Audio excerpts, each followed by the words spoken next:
নির্বাচন যেন করতে না পারেন এজন্য একটি মহল তাকে বারবার মিথ্যা মামলায় সংযুক্ত করছে। আমাদের জাতীয় পার্টির বেশ কয়েকজন সদস্য জেলে আছে, ইতিমধ্যে আমাদের বরিশালের কয়েকজন কর্মী জেলে আছে, তারা জামিন পাচ্ছে না।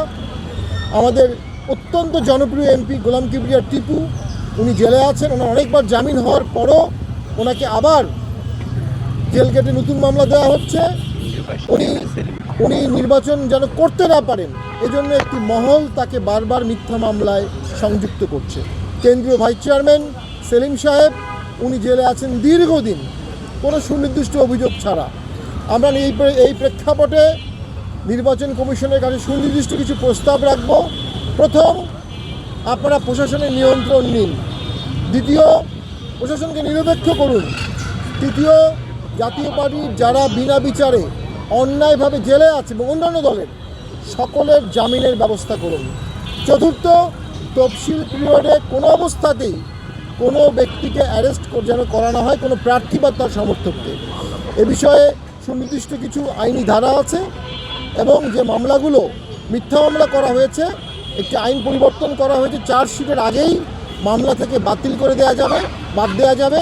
নির্বাচন কমিশন সুনির্দিষ্ট নির্দেশনা দিয়ে দিক, যাদের বিরুদ্ধে সুনির্দিষ্ট অভিযোগ নেই, ভিত্তিহীন মামলা, তাদেরকে মামলা থেকে নাম অব্যাহতি দিয়ে দিক, যাতে তারা ফ্রিলি ইলেকশন করতে পারে। ইলেকশন একটি প্রাণবন্ততার বিষয়, ইলেকশন একটি উচ্ছলতার বিষয়, ইলেকশন একটি আবেগের বিষয়, ইলেকশন একটি অধিকারের বিষয়। একটি বড় দলকে বাদ দিয়ে নির্বাচন হওয়ার কারণে নির্বাচনটা প্রথম থেকেই প্রশ্নবিদ্ধ হচ্ছে এবং শঙ্কামুক্ত হচ্ছে না।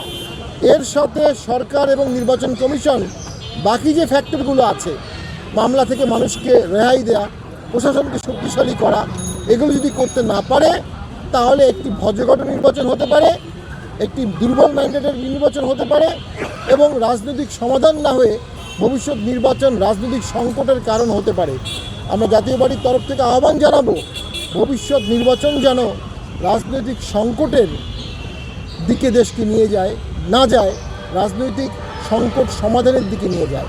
জাতীয় পার্টি এই প্রেক্ষাপটে আজকে থেকে মনোনয়ন বিক্রি করবে এবং নেতাকর্মীদেরকে উৎসাহ করবে যেন পজিটিভলি তারা রাজনীতি করে।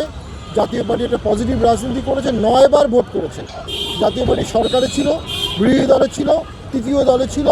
91 অত্যন্ত দুর্বল পরিস্থিতিতেও জাতীয় পার্টি ভোট করে 35টি আসনে জয়লাভ করেছিল। 96 সালে জাতীয় পার্টি প্রায় 17% ভোট পেয়েছিল।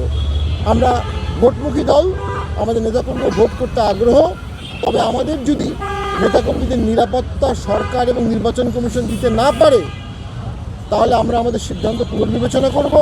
পাশাপাশি ইতিহাস কখনোই নির্বাচন কমিশন এবং সরকারকে পক্ষপাতিত্বের দায় থেকে অব্যাহতি দেবে না। এই নির্বাচনে নির্বাচন কমিশনের সদিচ্ছা সচেষ্টা নির্ধারণ করবে ভবিষ্যতে নির্বাচন কমিশনারদের গলায় ফুলের মালা পড়বে নাকি জুতার মালা পড়বে। এটি নির্বাচন কমিশনকে সিদ্ধান্ত নিতে হবে।